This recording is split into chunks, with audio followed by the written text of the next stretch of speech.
Hey everyone, मैं हूं आपके साथ अंकित गोयल और अंकित फाइनेंस क्लब में आप सभी का बहुत बहुत स्वागत है। आज हम बात कर रहे हैं फ्यूचर कॉन्ट्रैक्ट्स की। तो आपने थंबनेल में देखा होगा हम इस फ्यूचर कॉन्ट्रैक्ट की बात कर रहे हैं, पर इससे पहले मैं आपको ये सजेस्ट करूंगा, अगर आपने मेरे डेरिवेटिव्स के 2 पार्ट नहीं देखे हैं, पार्ट 1 जिसमें मैंने आपको डेरिवेटिव का कंसेप्ट समझाया था और पार्ट 2 जिसमें मैंने आपको फॉरवर्ड कॉन्ट्रैक्ट समझाया था, तो आप उनको भी देख लें। उनके लिंक डिस्क्रिप्शन में दिए हुए हैं। आज मैं आपको बताने जा रहा हूँ फ्यूचर कॉन्ट्रैक्ट्स की। तो देखिए, डेरिवेटिव में क्या किया जाता है, हम कॉन्ट्रैक्ट करते हैं आगे के लिए, फ्यूचर के लिए, किसी एसेट को बाय या सेल करने के लिए। और वो एसेट आपकी कुछ भी हो सकती है। आप कमोडिटी की बात कर सकते हैं, इंडेक्स की बात कर सकते हैं, स्टॉक की बात कर सकते हैं, और थोड़े से अमाउंट में ज़्यादा पैसा अर्न करने का तरीका होता है डेरिवेटिव्स। पर यहाँ पे रिस्क भी एसोसिएट होता है, जहाँ ज़्यादा प्रॉफिट हो सकता है, लॉस के भी चांसेस रहते हैं। तो आप कभी भी इन डीलिंग को करें, आप अच्छे से स्टॉक मार्केट को समझ लें। तो ये वीडियोस मैं बता रहा हूँ जिसमें हमको कंसेप्ट बता रहा हूँ कि कैसा ये डेरिवेटिव मार्केट काम करता है, किस तरीके से आप इसमें काम कर सकते हैं। स्टॉक मार्केट में तो सिंपली आप बाय सेल करते हैं और इसमें आप कॉन्ट्रैक्ट्स करते हैं। तो देखिए, डेरिवेटिव 2 तरीके से होता है। ओवर द काउंटर, यानी कि 2 पार्टीज, पार्टी ए और बी जब आपस में ही डीलिंग कर लेती है विदाउट किसी स्टॉक एक्सचेंज के, तो उसको ओवर द काउंटर बोलते हैं, जिसमें आता है आपका फॉरवर्ड कॉन्ट्रैक्ट। पर जब आप स्टॉक एक्सचेंज के थ्रू करते हैं तो उसमें 2 तरीके होते हैं, फ्यूचर एंड ऑप्शन। दोनों ही तरीके से आप कॉन्ट्रैक्ट कर सकते हैं आगे के लिए, किसी असेट को बाय या सेल करने के लिए, राइट। तो इसमें आज के वीडियो में बात करने जा रहे हैं फ्यूचर्स की। तो देखिए, फ्यूचर क्या है। फ्यूचर अगर आपने फॉरवर्ड समझा है तो फ्यूचर आपको बहुत इजीली समझ में आ जाएगा। पर अगर आप इस वीडियो को फर्स्ट टाइम दे रहे हैं तो अभी मैं देखने के लिए आपको कोशिश करूंगा कि फर्स्ट टाइम मैं आपको समझाऊं, ताकि अगर प्रीवियस वीडियो नहीं देखे हैं तो अभी आपको समझ में आ जाए। तो देखिए, जब 2 पार्टीज, हम एक एग्जांपल ले लेते हैं, पार्टी एक्स और पार्टी वाई। जब 2 पार्टी आपस में एक कॉन्ट्रैक्ट करती हैं, और ये कॉन्ट्रैक्ट किस चीज का कॉन्ट्रैक्ट कर रही हैं, जिसमें एक पार्टी बाय करना चाहता है एसेट को और एक पार्टी एसेट को सेल करना चाहते हैं। एसेट कुछ भी हो सकती है, हम यहाँ पे बात कर रहे हैं, ये जो कॉन्ट्रैक्ट कर रहे हैं, सपोज कर लीजिए शेयर्स का कॉन्ट्रैक्ट कर रहे हैं।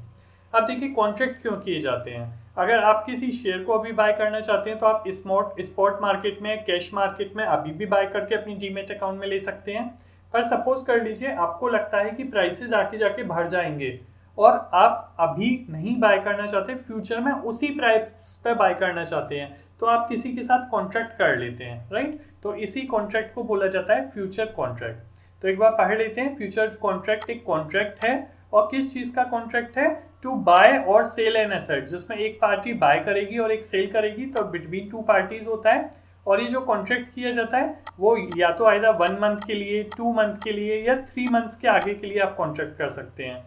तो future contract is a contract between 2 parties to buy और sell an asset at a certain future date, ठीक है। पर उसमें प्राइस जो है वो अभी डिसाइड कर लिया जाता है। जब आप कॉन्ट्रैक्ट कर रहे हैं तभी आप ये प्राइस डिसाइड कर लेते हैं। और फ्यूचर कॉन्ट्रैक्ट जो होता है वो किसी स्टॉक एक्सचेंज के थ्रू होता है। यानी फॉरवर्ड कॉन्ट्रैक्ट में हमने देखा था 2 पार्टीज आपस में डील कर सकती हैं, पार्टी एक्स और वाई, किसी स्टॉक एक्सचेंज की जरूरत नहीं है। पर उसकी कमियां भी देखी थी, वहां पे हो सकता है एक पार्टी डिफॉल्ट कर दे तो दूसरे को सफर करना पड़ता है। तो इसलिए हम ये जो कॉन्ट्रैक्ट कर रहे हैं ये किसके थ्रू कर रहे हैं, ये स्टॉक एक्सचेंज के थ्रू कर रहे हैं, जिससे डिफॉल्ट की चांसेस ना के बराबर हो जाते हैं, राइट। और भी बहुत सारे बेनिफिट हैं, आगे हम बात करेंगे। तो अब हमें समझ में आ गया कि फ्यूचर कॉन्ट्रैक्ट, अब ये लोग कॉन्ट्रैक्ट क्यों करते हैं। सपोज कर लीजिए, मैंने एक एग्जाम्पल लिया कि आईटीसी के शेयर की बात करते हैं। हम एक आईटीसी का शेयर ले लेते हैं और सपोज कर लीजिए ये आईटीसी का शेयर अभी 200 रुपीज का चल रहा है, राइट। या अगर हम बात करें 210 का चल रहा है, तो कॉस्ट ऑफ कैरी इसमें इन्वॉल्व हो जाती है फॉरवर्ड और फ्यूचर प्राइस में। लास्ट वीडियो में मैंने आपको समझाया था। तो सपोज कर लीजिए 210 रुपीज का एक प्राइस है जो आईटीसी का अभी अवेलेबल है। अब एक्स को लगता है कि फ्यूचर में जाके आफ्टर 2 मंथ्स ये प्राइस हो सकता है 300 रुपीज हो जाए, राइट। और जब वो फ्यूचर में आफ्टर 1 मंथ बाय करेगा तो उसे कितने में मिलेगा, 300 में मिलेगा। तो that is the reason X ये कॉन्ट्रैक्ट कर लेता है कि मैं 1 महीने बाद 210 रुपए में ही खरीदूंगा, राइट। अब ये कॉन्ट्रैक्ट किससे कर रहा है, एक्स ये कॉन्ट्रैक्ट किससे कर रहा है, वाई के साथ कर रहा है कॉन्ट्रैक्ट। वाई क्यों उसको 210 रुपए में सेल करेगा, क्योंकि वाई का ये मानना है कि मार्केट डाउन जाएगा और वाई ये सोच के चल रहा है कि ये शेयर 100 रुपए का हो जाएगा, राइट। तो अब आपको आई थिंक समझ में आ रहा होगा, एक्स का सोचना है मार्केट अप जाएगा, मैं 210 रुपए का एक कॉन्ट्रैक्ट कर लेता हूं और ये आगे 300-400 रुपए का जा सकता है, पर मैं वाई से कितने में खरीद लूंगा, 210 रुपए में, और मैं उसको तभी सेल करके प्रॉफिट अर्न कर लूंगा। वाई का क्या सोचना है, वाई का सोचना है कि मार्केट डाउन जाएगा और ये 200 रुपए से 100 का भी हो सकता है, पर मैं कितने में सेल करूंगा, 200 रुपए में, तो मुझे प्रॉफिट होगा। अब ये तो डिपेंड करता है कि आफ्टर 1 मंथ सिचुएशन क्या रहती है। अगर प्राइस अप चले गए तो किसको बेनिफिट होगा, एक्स विल बेनिफिट, राइट। और अगर सपोज कर लीजिए प्राइसेस डाउन चले गए तो किसको बेनिफिट होगा, तो वाई विल बेनिफिट, और उसमें एक्स को लॉस होगा, राइट। तो दोनों पार्टीज में आप इसको एक तरीके से ऐसे समझ सकते हैं। सपोज कर लीजिए मुझे एक प्रॉपर्टी बाय करनी है, तो मैं देखा प्रॉपर्टी 10 लाख रुपए की है, मुझे लगता है प्रॉपर्टी के 1 साल बाद प्राइस 14 लाख हो सकते हैं, 14 लाख हो सकते हैं। दूसरी पार्टी को लग रहा है कि प्रॉपर्टी के प्राइसेस कम हो सकते हैं, तो हम एक प्राइस पे आपस में कॉन्ट्रैक्ट कर लेते हैं।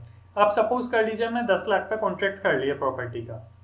आप सपोज कर लीजिए प्रॉपर्टी 12 लाख की हो गई, तो जिसको ने 10 लाख में खरीदी है, उस जिसने 10 लाख का कॉन्ट्रैक्ट किया है उसे 2 लाख का प्रॉफिट हो जाएगा और दूसरी पार्टी को 2 लाख का लॉस हो जाएगा।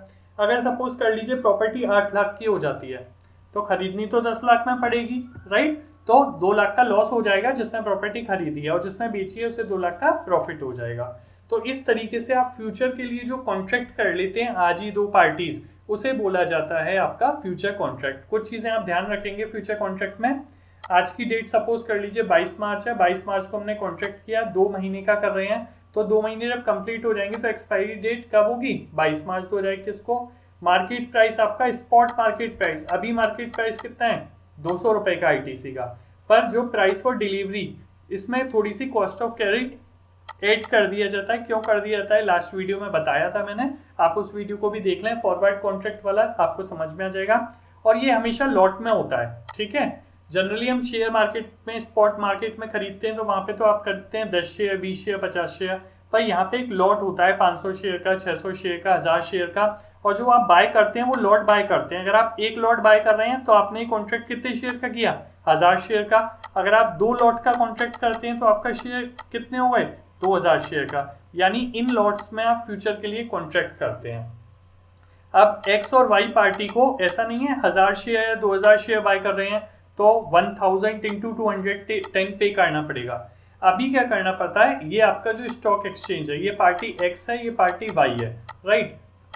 ये आपको इजीली समझ में आएगा, मैं वाई अच्छे से बना देता हूँ यहाँ पे, ये वाई पार्टी है।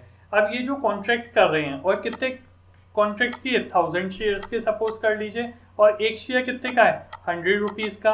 तो ऐसा नहीं है कि 1 लाख रुपीज पे करना पड़ेगा, क्योंकि अभी फ्यूचर के लिए कॉन्ट्रैक्ट कर रहे हैं, अभी बाय या सेल नहीं किया, तो हमें इतना पैसा नहीं देना होता है। हम क्या करते हैं, इसका एक सर्टेन परसेंटेज, सपोज कर लीजिए 10%, तो ये 10,000 का मार्जिन अपने ब्रोकर के पास रखवा देते हैं, ठीक है।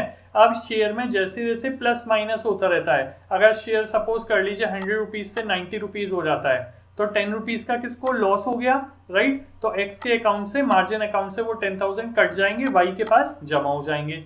सपोज कर लीजिए 100 से 110 हो जाता है, तो एक्स को प्रॉफिट हो रहा है, वाई को लॉस हो रहा है, तो वाई के पास से कट हो जाएंगे। तो इस तरीके से क्या होता है, दोनों पार्टीज अपना एक मार्जिन, सर्टेन परसेंटेज, 10%, 20%, वो मैं आगे वीडियो में बताऊंगा कि किस तरीके से मार्जिन कैलकुलेट किए जाते हैं।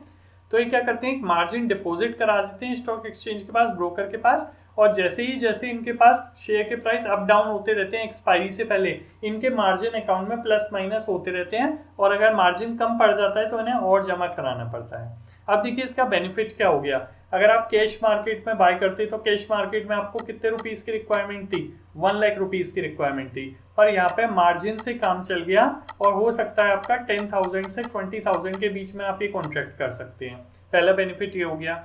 दूसरा बेनिफिट क्या हो गया कि आप एक बड़े लॉट के लिए आपने डीलिंग की है। अगर सपोज कर लीजिए 5 रुपए का भी फर्क आ जाए, तो 1000 का लॉट है तो 5000 का प्रॉफिट हो जाएगा, वहीं रिस्क भी उतना हो सकता है, 5000 का लॉस भी हो सकता है 5 रुपए के डिफरेंस से केवल।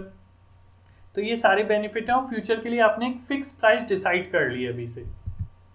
अब देखो फॉरवर्ड और फ्यूचर में डिफरेंस क्या है। फॉरवर्ड कॉन्ट्रैक्ट की बात करें तो क्या स्टॉक एक्सचेंज के थ्रू हो रहा था, नो, पर यहाँ पे एक्सचेंज के थ्रू हो रहा है, तो इससे क्या हो गया, रिस्क कम हो गया, क्योंकि मार्जिन भी डिपॉजिट हो गए।